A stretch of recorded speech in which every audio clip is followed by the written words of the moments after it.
today's lesson is on finding the angle between a line and a plane. Okay, so let's have a look at what this angle might look like. So let's construct a plane.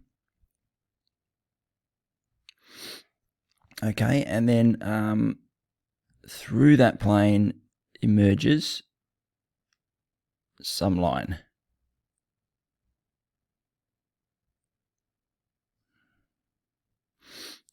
Okay, let's call that line U, and this line disappears behind the plane, pops up like so. It's hard to draw straight lines on this surface.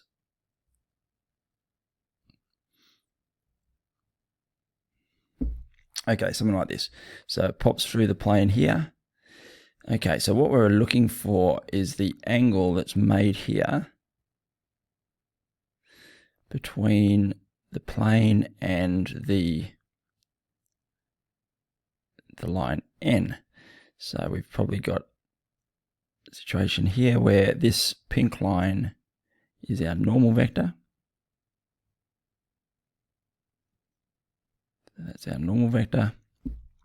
And the angle that we're interested in is this angle down here, theta. So that's the angle between the line U and the plane defined by pi. Now that plane we might have the Cartesian equation for it, and we can grab the normal vector from it. Or we might have some vectors, some points on this plane from which we can derive from the cross product. We can derive the normal vector, the vector that's perpendicular to both those vectors, all those vectors. So we're interested, and this line U presumably will be given some information from which we can derive the direction of U. So from that we can use something, the angle between two lines, but in order to do that, this is going to be our angle here between the normal vector and the line, which is this angle in here. So we know that cos of alpha will be equal to u dot n over the product of the distances u and n. And right, the angle between the line and the plane, well, there's another angle in here, the obtuse angle. We're interested in the acute angle, so we're taking the absolute value of all that. Now, we don't want alpha, we want theta. So alpha is equal to 90 minus theta. So we could replace alpha with 90 minus theta and say, well, therefore cos of 90 minus theta is equal to the dot of u and n over the product of the distances u and n. And cos 90 minus theta, well, we know that to be sine theta, don't we? So that simplifies a little bit to this result here.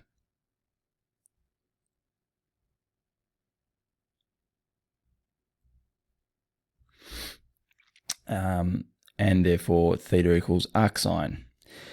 Now that's so that's going to access for us this angle theta between plane and line, given information about the line U and given information that will allow us to determine the vector n, the normal vector n.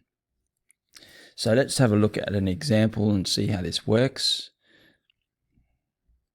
Okay, here's our example. So we want the angle between the line with this vector equation. So we need to extract from this vector equation the direction that line is traveling in, and the plane with Cartesian equation x minus 3y plus z equals 1. So we need our u and our n. Okay, so our n, and if I color code it as per my diagram, then my n is the coefficient of x, y, and z in my Cartesian equation of the plane. So that's 1, -3, 1. 1, negative 3, 1. And my u comes from this equation here. So my u is equal to, well, if we rewrote this, if we rewrote the vector equation here in more helpful format, it would look like so. R equals, we would have our position vector at 3, 0, and negative 1. And then we'd have a scalar multiple lambda. Now, I is at my x displacement, so I've got -1 here, and so they're the coefficients of my lambda. Now, j is, I've got no lambda coefficient for j, so that means, so I've got 0 here, and in fact, so this component here is actually 1, isn't it, to account for this j, and I've got 2 lambda k. So that's how my vector equation looks in perhaps a more useful format, so we can easily see that I've got my direction vector here at -1, 0, 2. So -1, 0, 2. So they're the bits of information that are important to me, because now I can go ahead and find my angle between the line and the plane using my newly formed sine theta formula. So therefore, we can say that theta is equal to arcsine of my dot product, which would be -1 plus 0 plus 2.